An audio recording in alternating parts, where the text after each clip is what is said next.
Welcome back to the Sandbox. Thank you so much for coming back to play with me at least one more time, if not more. Hopefully more, but you're here now, and that's what's important in this moment. Okay, we're going to continue here with New Hope and our new friend Justin, who has lots of secrets. So he's gay, and nobody knows. He's in love with his best friend. Nobody knows that. He's magical or has some kind of supernatural ability. Nobody knows that. I dare say there is nobody who actually knows Justin. He is pretty well hidden. He covers it up in front of family and his friends, his crazy mom. So let's see. I suspect two things. Number one, part of his journey is going to be to reveal himself fully to someone, at least one person, right? Someone he cares about, hopefully, to have that courage, to find that courage within himself to do that. Part of our hero's journey. And then the other thing that I'm fairly certain of is that his secrets will cause problems for him at some point. And so part of his journey is going to have to be, working through that, I suspect. But enough of my speculation. Let's just continue with the story and find out. Chapter 1, Part 2, The Note. I'm not sure what time it is when I finally crawled into bed last night, but the morning sun wasn't too far behind. Dawn crept its way through my window, signaling for my alarm to start its early hour ringing. Through groggy groans and reluctant stretches, I swing my arm over to silence the alarm. Despite the lack of sleep, I did feel somewhat relaxed. Both muscles and mind were at ease for the first time in what felt like years.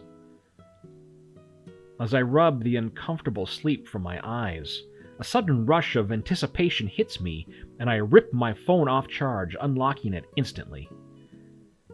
Checking my notifications, I searched for the mysterious boy to see if he'd sent me any early morning texts.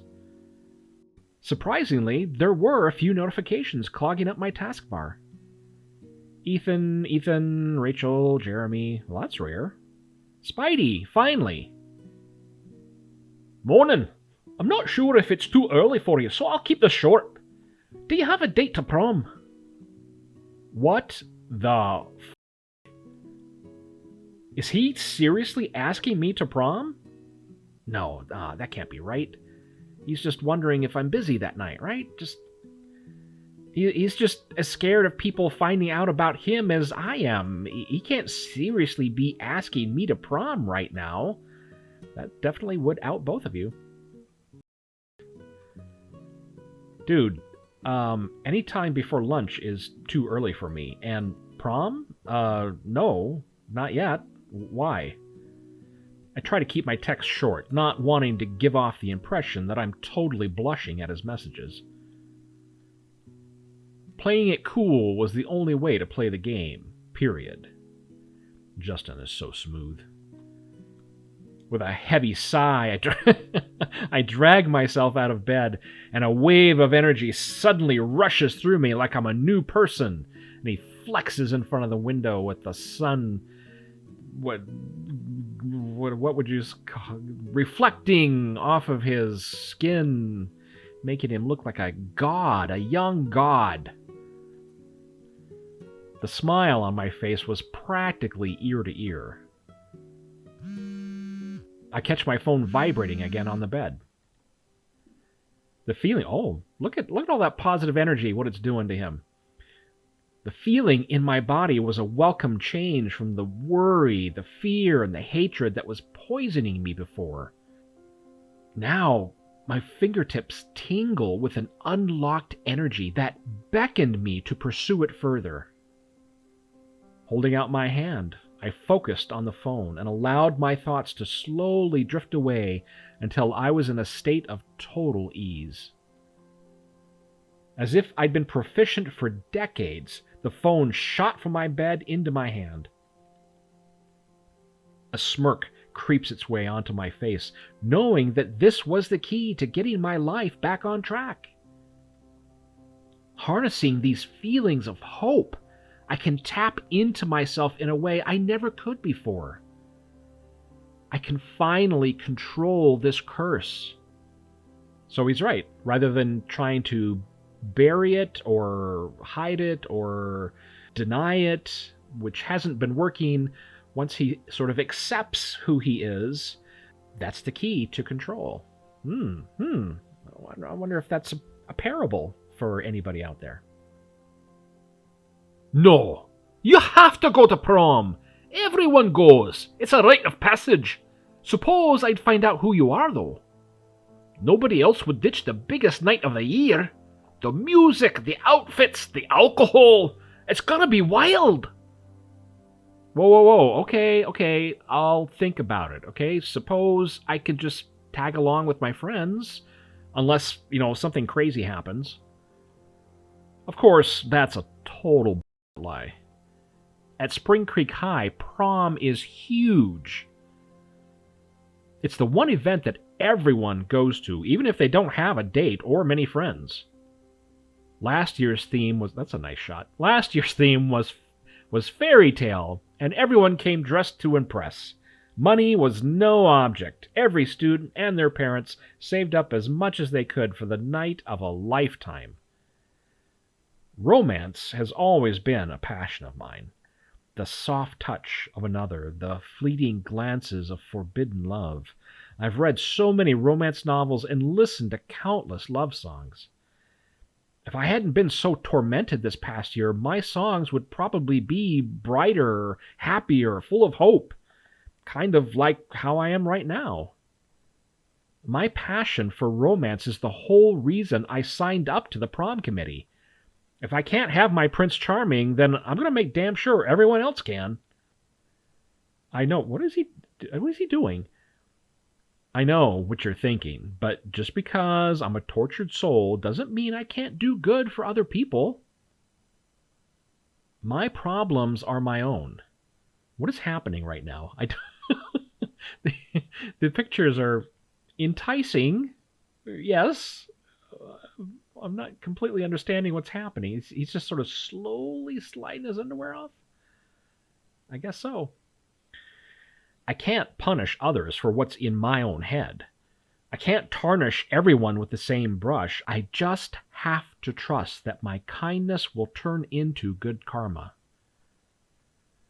This year's prom theme is red carpet, and I'll admit to having some sway in that decision. Oh, man. It's gearing up to be the biggest, boldest prom yet, and even if I can't go with a date, at least I can be proud of everything I've created for the night. I stretch out my muscles, the morning sun refreshing on my naked skin. The small rays of light offering a comforting warmth in what has been a gloomy spring so far.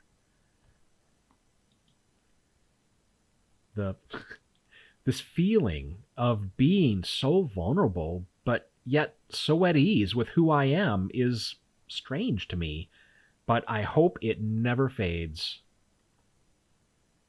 I hope that I can feel this way forever, and find someone who will look at me the way that I look at Ethan.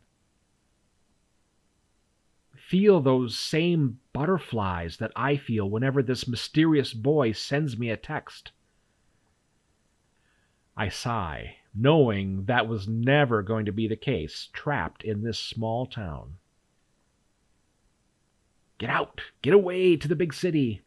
Slipping into my outfit for the day, I look over myself, fixing any stray hairs, and I fluff. I stuff my bag with all the necessary books and head downstairs.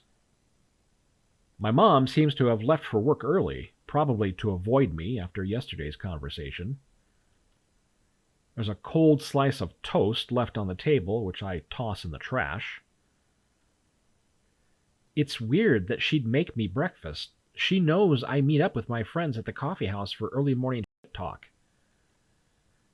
Shrugging it to the back of my mind, there's a clue there. Something's happening. Mom made toast before she left. She never, ever makes toast. She knows I go out with my friends. So there's more there that's going to come back to haunt us, I think. I head out into the wild outdoors. Back at Haven Park. The coffee house is about a 15-minute walk away. It's a nice little adventure in the morning, walking through the park and taking in the fresh air no matter what the weather is. Something as simple as rain or snow doesn't do much to ruin my day. I actually prefer the seasonal transitions. It's a good way to anchor the passage of time in a more fun and eventful way. Some people focus on school, exams, or even more commonly, birthdays. But those all come and go, never to be experienced again. The seasons outlive us all. And it's beautiful to be able to walk through each one as they bring new adventures each year. Walking by the duck pond, I glanced down at my phone, happy to see my mysterious crush had replied. I was just curious, thinking about what it's going to look like for me. I don't want to be the that takes a girl for the sole reason of keeping my secret hidden. But I also don't want to go on my own. That would be... Dude, I get it. We all deserve to go to prom with whoever we want. That just isn't an option for me, and I need to sort out my own first. Putting my phone away, I enjoy the rest of the morning stroll before meeting up with my friends. This coffee house looks vaguely familiar. I step into the coffee house to see my friends sitting... Is this the same town? This might be the same town as Strait. I step into the coffee house to see my friends sitting at our usual table with my drink already there. Nothing beats a warm, dark, hot chocolate with hazelnut syrup. Nothing. Sliding in... I don't think this is the same street outside the coffee houses in Strait. Sliding in next to Rachel, I notice Ethan struggling to keep his eyes open. He had blue bags beneath his eyes, similar to mine.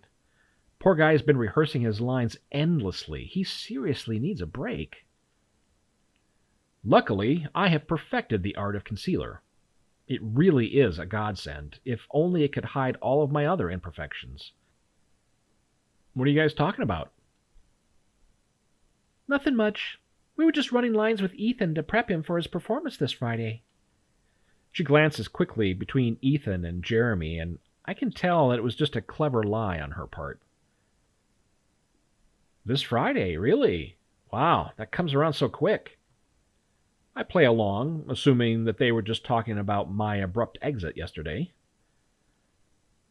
Yep, all the tickets have sold out too. It's going to be huge. How about you, though?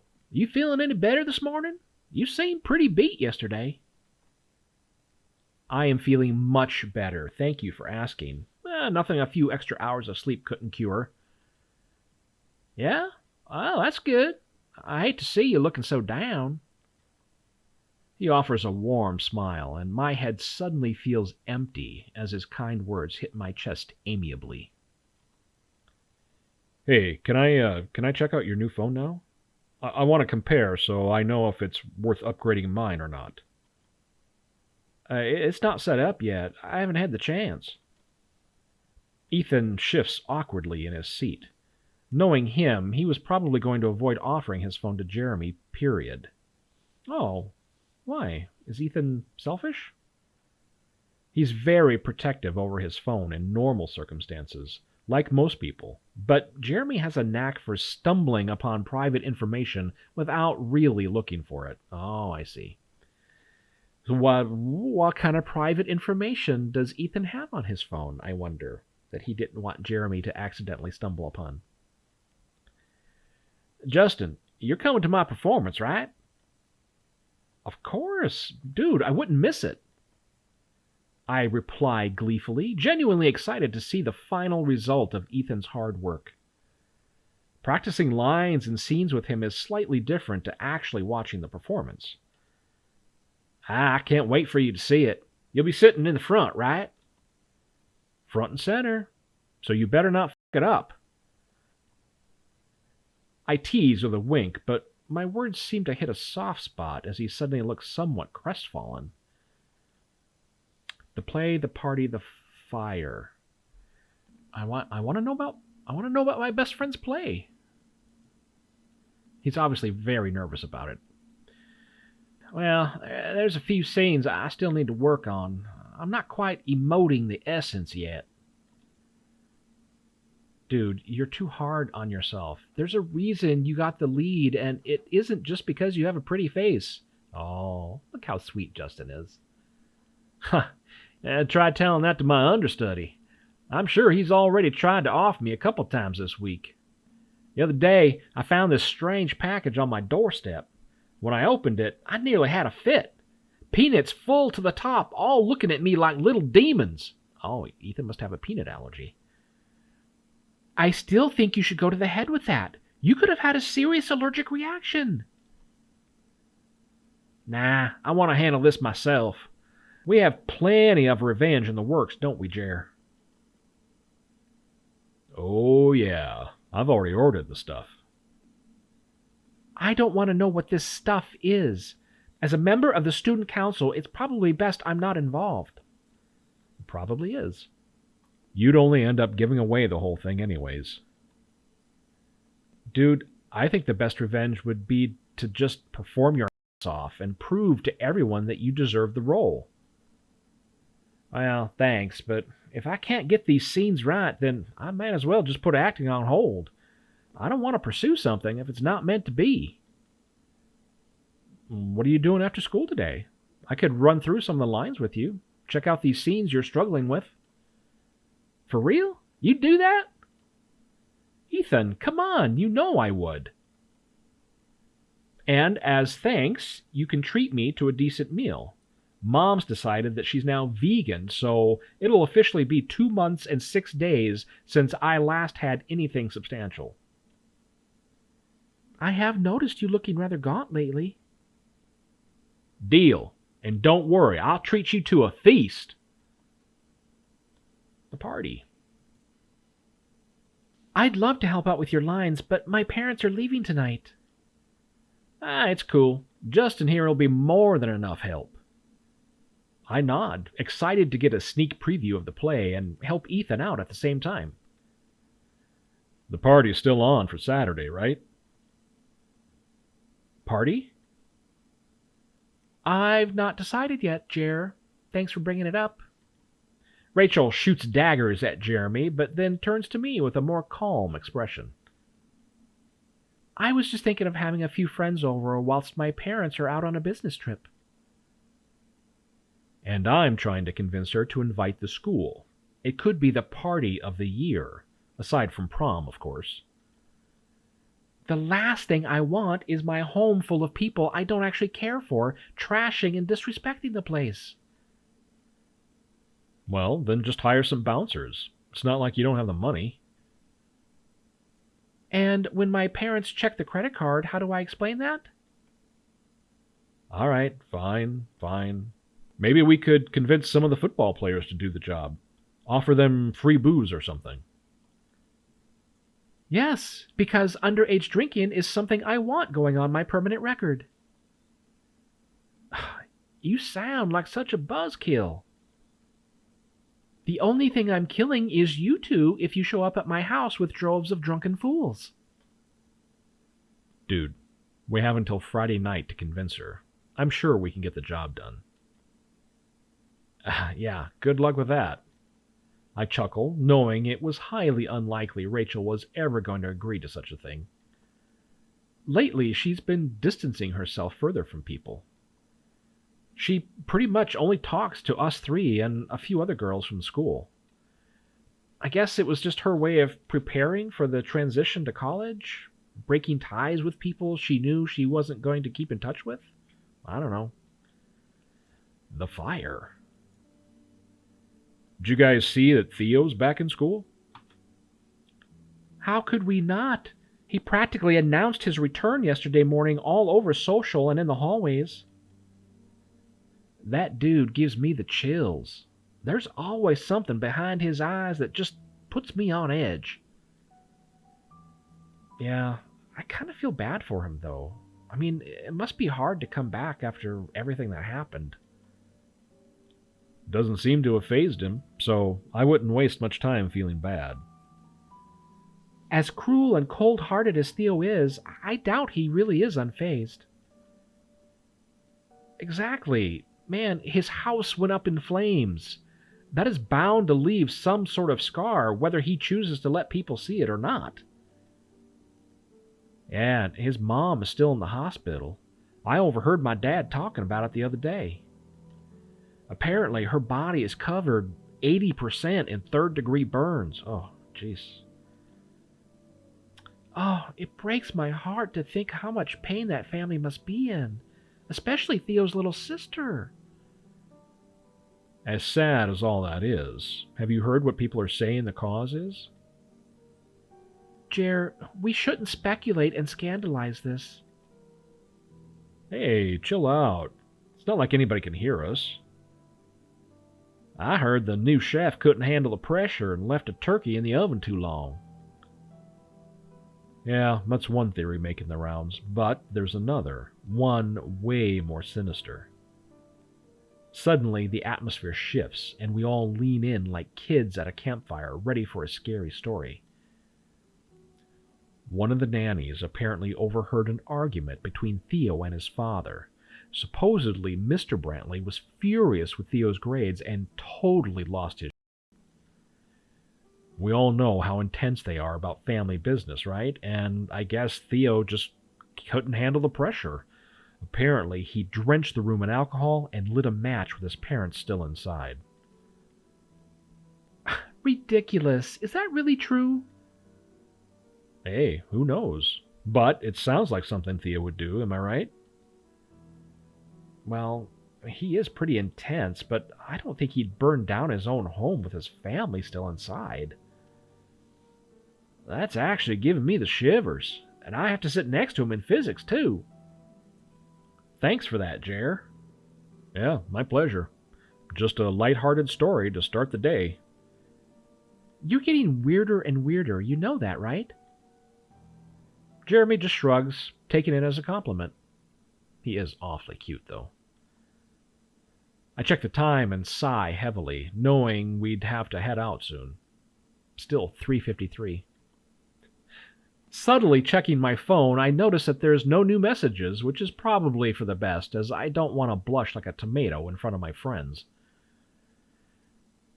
Hey, how much do I owe you guys for the drink? Don't worry, they're on me today. Are you sure?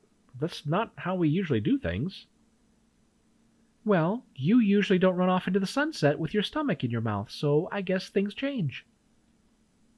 She grins back at me, knowing that I couldn't argue back in fear of looking ungrateful or a liar. Hey, come on, we should get going. I need to be in school earlier today to meet up with that new kid. Do you have a name yet? Honestly, I wasn't paying much attention because I have enough on my plate as it is, but I think it's eel? What, like the fish? Well, that can't be right. I wish they'd have just let me do the tour. Yeah, so do I, but you're not, and if we don't leave now, I'm going to be late, so let's move. Ethan shoots up from his seat and ushers us out of the coffeehouse ready for the day ahead. What are my thoughts on history? That's a pretty deep question, and one I'm not too sure how to answer. Part of me thinks that the past is in the past, and it should stay there. But another part of me knows that without looking back, we can't learn the lessons needed to move forward. Time shapes our lives in ways that we don't expect. Things that happened hundreds of years ago still impact and shape the way we live today. This town is a product of history and culture still influencing the modern world. If we weren't so isolated in the valley, maybe things would have progressed a lot quicker. We're still taught the creation theory, for God's sake. Mrs. Beldam. What does history mean to you? Worldwide impacts of World War II? How did humans survive living with dinosaurs? What the hell? Humans did not live with dinosaurs. The Industrial Revolution and something. Founding of Spring Creek. Romeo and Juliet tickets now sold out. Ethan is doing Romeo and Juliet? Is that... I think that's what that is. So is this whole town, well, the school specifically, but the whole town, is it like a evangelical Christian oasis in the middle of the country? How did humans survive living with dinosaurs? That's historically completely inaccurate. So, and she's the history teacher. Who wants to go over what they've said for question 4? 1, 2, 3, 4. Founding of Spring Creek? Is that what we're talking about? I look around at the sea of blank faces staring off into space, hoping that they weren't the chosen one. Keeping my eyes firmly fixed onto my paper, I sigh in relief when Jeremy is chosen to answer. Yeah, I don't really understand the question. Everyone seems to slowly glance between him and Mrs. Beldam, who was trying to keep a straight professional face. Okay, what do you mean you don't understand the question? Well, history is a pretty broad topic, and, you have the World Wars, the Salem trials, the Industrial Revolution, the Bronze Age, I guess. How am I supposed to summarize my thoughts on everything that's happened in 100 words or less? And that's not even taking into account that most of American history has been doctored or changed to make us look like the good guys. Did you know that America has never lost a war? That's not because we're the best at fighting wars. It's because if we do lose, we call it a skirmish instead. So, yeah, I don't really understand the question. The room suddenly drops in temperature, the awkward silence bringing a deathly cold tension permeating from the walls. Jeremy doesn't seem to notice as he stares blankly at Mrs. Beldam. Her face twists in silent anger until finally the rage is too much to contain. How dare you talk back to me in my own classroom? Yeah, I didn't. I just answered your question. And there you go again! Did your parents not teach you to respect your elders? Boy, everyone, all the adults in this town are just freaks. They're complete freaks. Yeah, but, they also taught me to speak my mind, and that respect is earned. Good for you, Jeremy. Good for you, buddy. I shall not be spoken to like that. Pack up your things and go to the head's office at once. Sure, okay. Jeremy replies stonily, glancing at me for but a second before leaving the room. Okay, I think it would be best if we finish the rest of class with some silent reading. I pull out my textbook and slide my phone behind it so Mrs. Beldam couldn't see. His book is upside down. Looking around cautiously, I pull down my notification bar to see a new message. Who's it from? So, like I thought, this physics class is going to kill me. Save me from this boredom river, please. Yeah, dude, I'm not doing much better. I hate mornings. Why can't school start later at 1 or something? Okay, so we know Spidey is not Jeremy. No, we don't know that because Jeremy's not in the room. Interesting. Okay. So Jeremy's still on the table as a possible Spidey. We know it's not Rachel. I don't think we thought it was Rachel in the first place, but she's sitting right back there, and her phone is not anywhere to be seen. It's not this kid back here, whoever that is, and it's not anybody else in the room. Could still be Ethan. Jeremy's still on the table as a possibility. Of course, it's 11:05. Okay, so Jeremy just walked out of the room. His reply was at 11:13.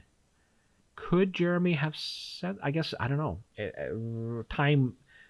It's difficult to know the exact time that things occurred at. Maybe. Okay, we're gonna say Jeremy's still a possibility for Spidey. Cause then we'd be finishing at 7, and that sounds like torture. I'd rather be in school early than stay until the night. Okay, yeah, you have a point. Maybe I should just drop out. I mean, open an online store and wake up at noon. Oh, can I join? That sounds stupid fun. What should we sell? Oh, the possibilities are endless. Dude, you're putting me on the spot here. I don't know. Stupid trinkets like bracelets? Is that all you could come up with? I heard selling nudes is where the money's at. People are into some really kinky shit. Whoa, hold up. I am not selling my nudes. Nobody wants to see that. Dude, everybody wants to see it. You're hot. And besides, I haven't done that yet. Well, I wouldn't mind. Winky emoji. Do a pit, Justin, right here in class. Right in the middle of class. Behind you, get your book up. She can't see. Do it. Oh, I'm kidding. But for real. Is he kidding? I don't think he's kidding. But for real. Apparently, people can sub to you and tip you if you do stuff. It's crazy, dude. Yeah, I don't think that's for me. I'd get super uncomfortable. Don't think people would spend money on my anxious. You'd be surprised. Everything's a kink, dude. Everything's anxious, boys. Totally a kink. Somebody kinks out to that somewhere. Oh, I'm just teasing you, man. Wish I could see how much you're blushing right now. Bet it's super cute, huh? Who says I'm blushing? I am totally not, definitely not. But if I was, you're right. I would look cute. Ah, the universe. It tells all. It's telling me that you're sat in class, hiding a shit-eaten grin and blushing at my texts. Ah, I gotta go. Think I've been spotted by Mr. Wells. Chat later. Happy emoji. I lock my phone and stuff it back into my pocket. Only 15 minutes until lunch period. Thank God. Lunch couldn't... This also looks familiar. Lunch couldn't come soon enough. Unlike the past few days, I decided to join my friends in their usual spot. The cafeteria was the social hierarchy from hell. You'd think the typical American cliques were purely a work of fiction to make films more dramatic. I don't think Spring Creek High caught that memo. The popular girls sat in the center of the room so that everyone could see them. Oh, this is the guy from my class yesterday. English class of Mice and Men, right? At the end, he walks out. And she looks a lot like the girl sitting behind Ethan, but her hair is a different color. Maybe it is the same girl. She dyed her hair last night. I don't know. They hadn't reached anywhere near maximum capacity for seats, but anyone who dared enter their vicinity were shot down in an instant. There's something about teenage girls staring at you with eye makeup and patchy foundation that makes you not want to get into a confrontation. Because they look crazy. The last thing anyone wants is to be covered in orange fake tan. Rachel was permitted access to the popular girls' table, but that was only because she was easily the prettiest girl in school. Her family name and status also helped. Her natural golden locks and flawless fair skin put the bleached Oompa Loompas to shame. Natural and fake clashed like titans when Tiffany and Rachel sat side by side.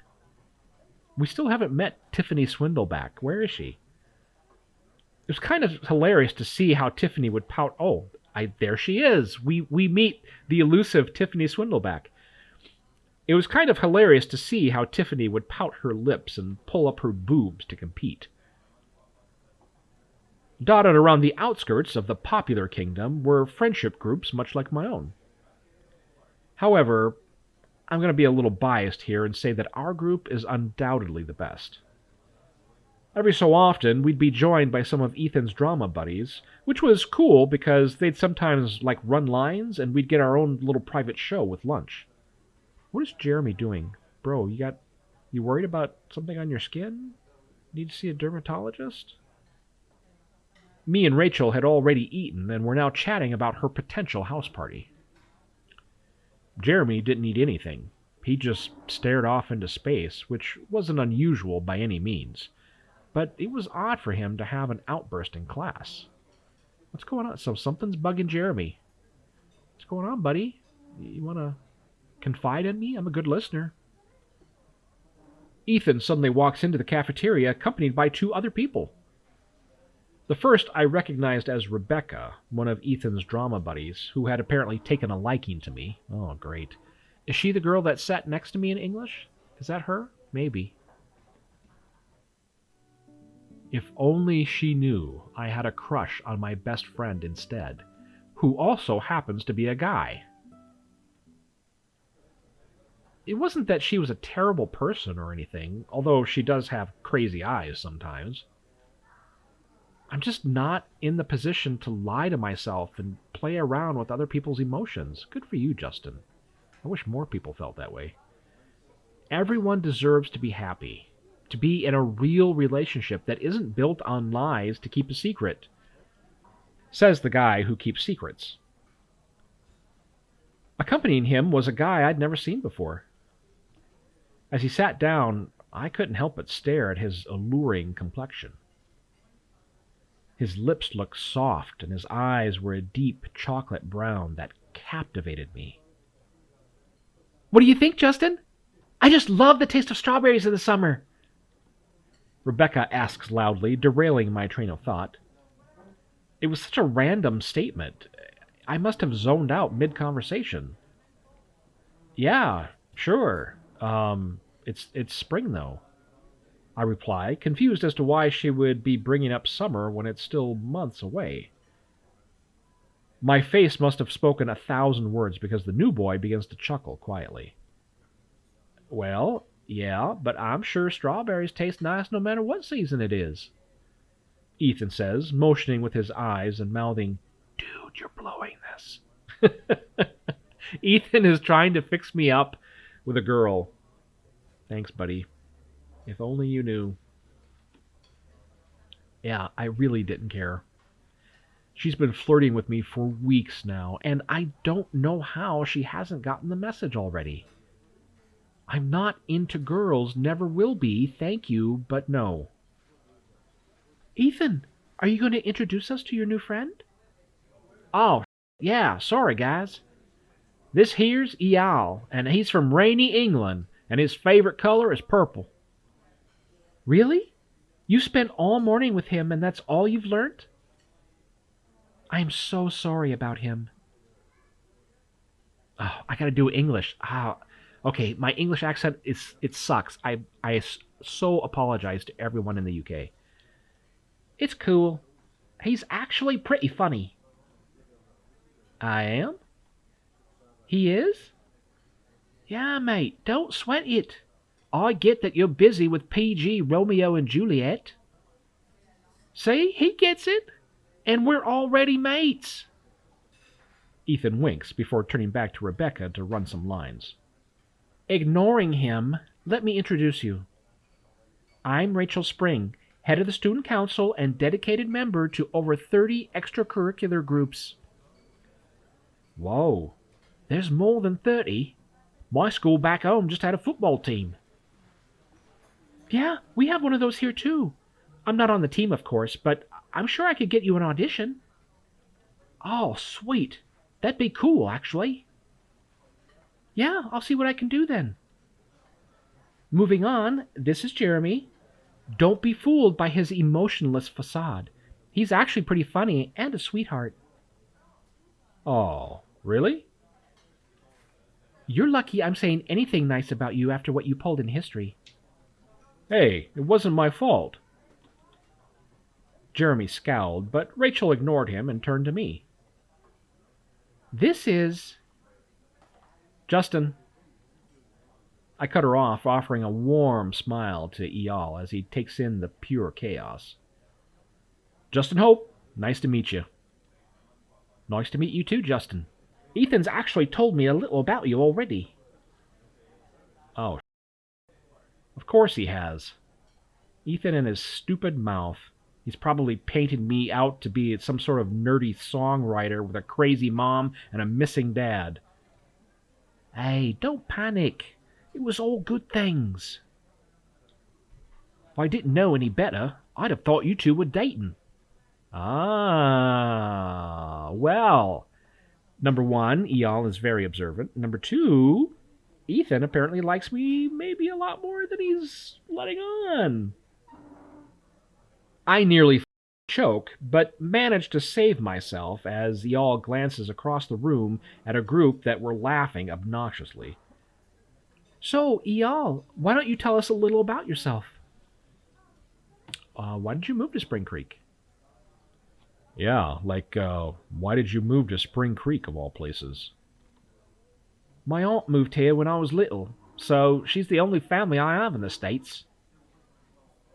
But why would you want to move from England? You guys all live in castles and shit, right? Yeah, not exactly, mate. You can only get a castle if you're rich as Ethan told us yesterday you were at an all-boys school? Must be a pretty big culture shock coming here, huh? My words seem to have hit a sensitive spot as Eyal shifts awkwardly in his seat. He glances across to me, our eyes connecting in some weird transfer of energy and thought. Oh, maybe he liked being at an all-boys school. Did you ever think of that, Justin? I suddenly feel like I've crossed some sort of invisible line. Like my words had opened up something in him that he was trying to keep buried. Don't out him in front of everybody. That's okay. You don't have to tell us. Rachel leans over and places a hand on top of Eyal's to show some support.